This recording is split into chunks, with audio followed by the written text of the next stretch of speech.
The first change has to be in the human heart. And that's what art does. Art moves you. Music moves you. And I'm just so proud that Lil Baby is using his platform to move this whole country forward and to move this cause forward. All right, my girl Jamel Hill is going to take over for me. She gets the honor. I'm kind of jealous, but she gets the honor of talking to and interviewing the great Killer Mike. He is an author. He's an actor. He's an activist. He's a musician. He's a living legend.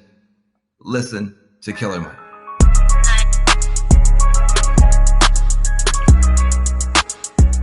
I hope everybody out there has just been taking copious notes, gaining a lot of knowledge, taking some screenshots, because there's just been a lot of really good nuggets that have been shared.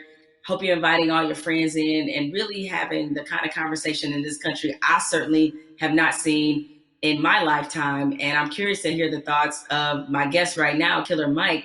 Mike, we've been at this moment many times in our country where tragedy has struck. About this issue in particular, we've seen these videos before, but right now it feels like the world is just changing right before our very eyes. I can kind of imagine how some of our elders felt during the civil rights movement, to see the world just changing right before our eyes. So you're there in Atlanta, where certainly there was a recent incident with Rayshard Brooks. We've been absorbing everything that's been happening in the country up until this moment. So how are you kind of handling all of this emotionally right now?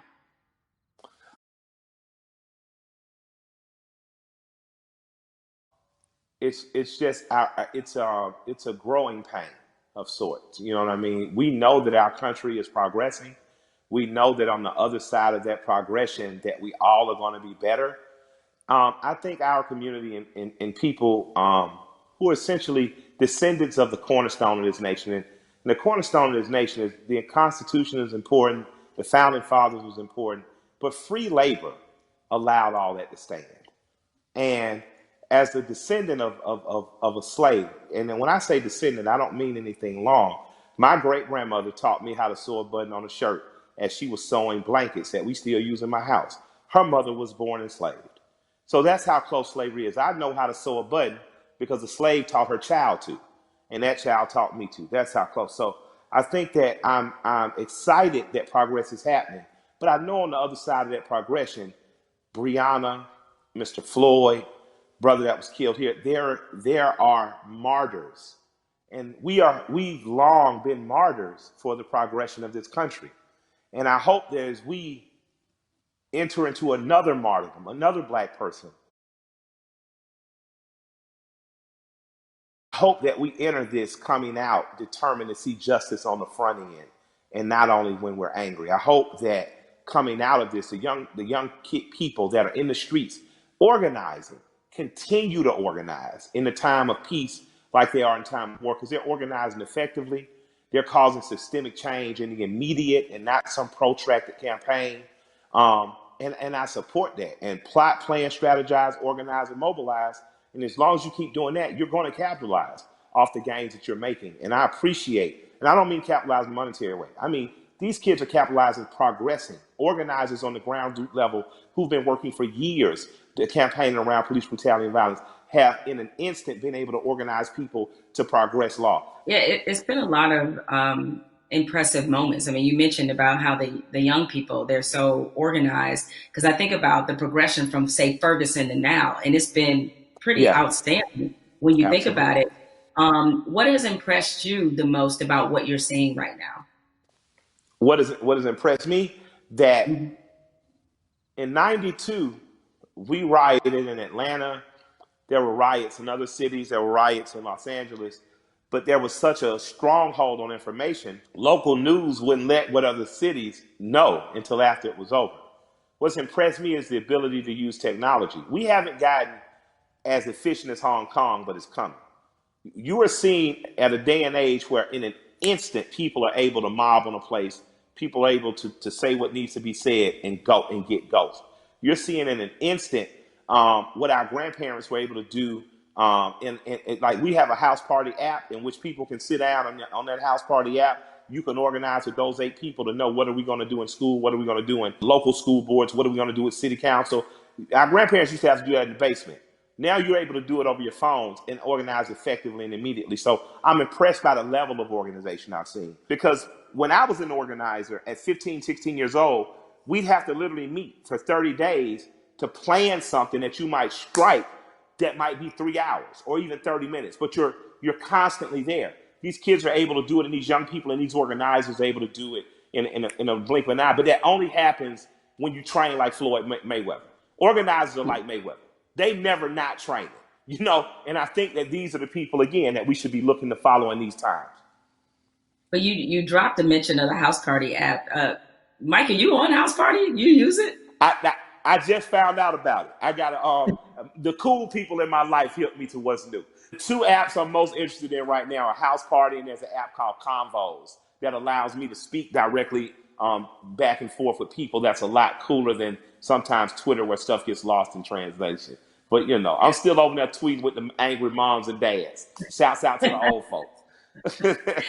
I think about where activism was on this issue in particular when Ferguson happened, and looking at it now, and while there was definitely a lot of positives that came out of Ferguson, particularly the Black Lives Matter movement, seeing the level and the difference is that clearly there was a lot of lessons learned there, and they've applied them now.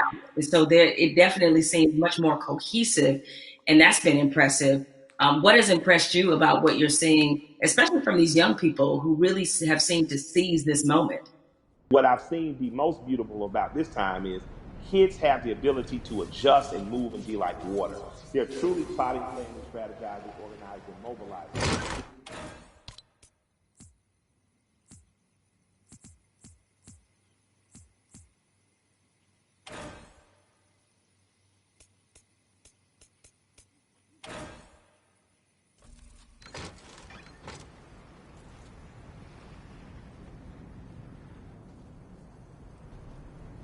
A unified front to give us our most basic civil rights and acknowledge our human rights.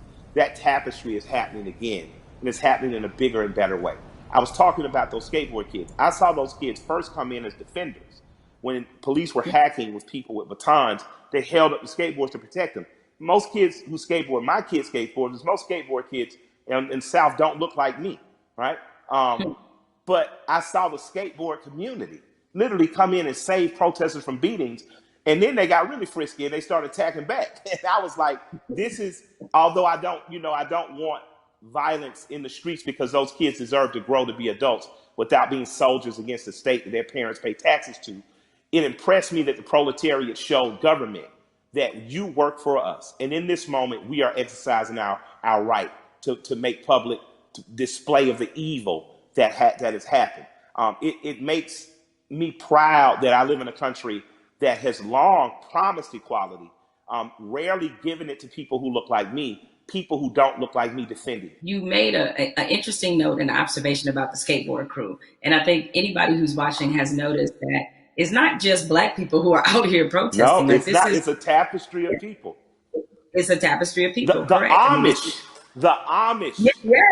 Wasn't that crazy? I didn't even know the Amish saw the news. I was thinking, who told them? Right? I was like, how did right? I was so impressed though. I was so thankful. My heart was filled with joy. Yeah, so you're seeing all these different types of people that you never thought this issue would resonate with them. It kind of reminds me of your music. Your music is unapologetically pro-Black, unapologetically, right? Absolutely, but yet, absolutely. When you look at a Killer Mike fan, it's across multicultural section of people. Yes. Why do you think your music is able to resonate that way, despite the fact that you are also clearly talking to your people? Yeah, I'm proud to be me. I like me. I like Black people. I'm not making no excuses. I'm not making no apologies coming in the door. I love us. I am in love with us. And because I love me, it has nothing to do or affecting my love of others. I have a very good friendship with East Indian cousins, Raj and Neil. They own the store right next to Walters on What's Happening. So if you're from Atlanta, you know about Walters. If you're a big guy from Atlanta, you know about, the store right next door. These guys have always just been good to me. Raj went to India. He came back, brought my wife incense, these beautiful little elephant characters. He's proud to be Indian. I've learned about being Indian from my Indian friends. When you're truly who you are, how could you be offended? How could you not love it or like it? Like, man, I'm a part of the original people on earth. I'm from the continent that birthed all humanity. I think when you wear that proudly and unapologetically, and not from a place of needing someone to be below you, there's no reason for a people not to like me. I like you. I got plenty of heroes that don't look like me. There's a portrait of John Brown on my wall in my basement. I thought he's a hero. He doesn't have to look like me. You know what I mean? But I refuse to act like people who look like me aren't great. I didn't say good. I didn't say good enough. I didn't say equal. I said great. I'm from a great and mighty people. And if you can't accept that, then maybe I'm not for you. But I believe that because I am simply who I am, I believe that that gets accepted. Because you know what? I remember being on a tour bus, and I'm on there with a bunch of Northeasterners because of course, my rap partner's a white guy from Brooklyn. And we're on there and they're watching Swamp People, and everybody's laughing. And I come up and stagger into the front, and I look at it and I start smiling, and I look at the room and say, I got more in common with them than any of y'all. And I just walk to the back. Now, because it's the truth. I'm a Southern boy. My grandparents from Alabama and rural Georgia. I grew up more like people on those shows. So I think across cultural lines and across racial lines, people identify with me, but just because I'm your typical American guy. You know what I mean? And I have some special things. I'm not going to deny that I'm special. I was a smart kid, went to Morehouse, had an understanding of some cool stuff. I married a beautiful woman. That helps, But I think that ultimately what resonates with people is that I'm a regular guy. One of my best friends in the world is a white guy from Brooklyn. So I think that people understand that I have the ability not to look past your race or ethnicity, not to look past who you are culturally, but to look at it and love it and learn from it without wanting to co-opt it or be it. What you're talking about in a very succinct and robust way is really allyship. And that's been a word that, it sounds like you have a lot of really great allies that are in your life. Now in this moment, I've gotten the question constantly. I assume you have too, about how to be an ally. What do I have to do? Right.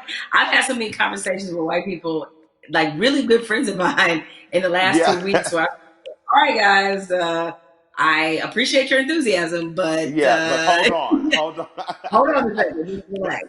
But nevertheless, that being said, is that, what would you say to somebody who wants to not only be an ally, but be a good ally? If you want to be a good ally in this moment, white corporation, white person with the means, that's a worthy allyship. On a ground level, if you're just working hard every week, you don't know what to do, you're an electrician, you're a plumber,